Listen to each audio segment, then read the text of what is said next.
বিএনপির নির্বাচনী অঙ্গীকারের অংশ হিসেবে সরকার ২০৩২ সালের মধ্যে দ্বিতীয় পদ্মা সেতু, ২০৩৩ সালে দ্বিতীয় যমুনা সেতু এবং ভবিষ্যৎ চাহিদা মেটাতে ঢাকা-চট্টগ্রাম এক্সপ্রেসওয়ে নির্মাণের পরিকল্পনা করছে, যার প্রেক্ষিতে এই তিনটি বৃহৎ প্রকল্প বাস্তবায়নের উদ্যোগ নিয়েছে সেতু বিভাগ।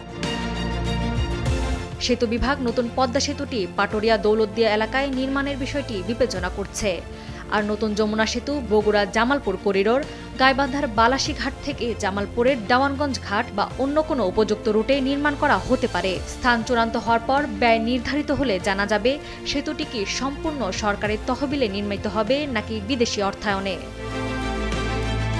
সেতু বিভাগ জানায়, বর্তমানে যমুনা সেতু সংকীর্ণ বা ৪ লেনের হওয়ায় বিভিন্ন সময় যানজট হচ্ছে।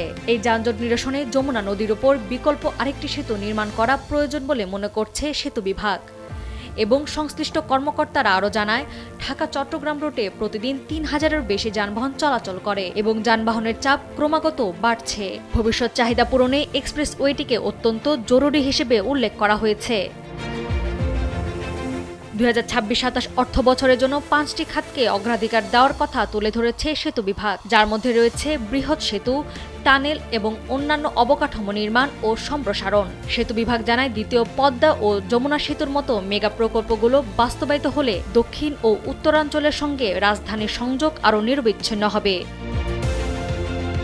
নাওয়ার সালসাবিল দুর্দানা, সময়ের আলো।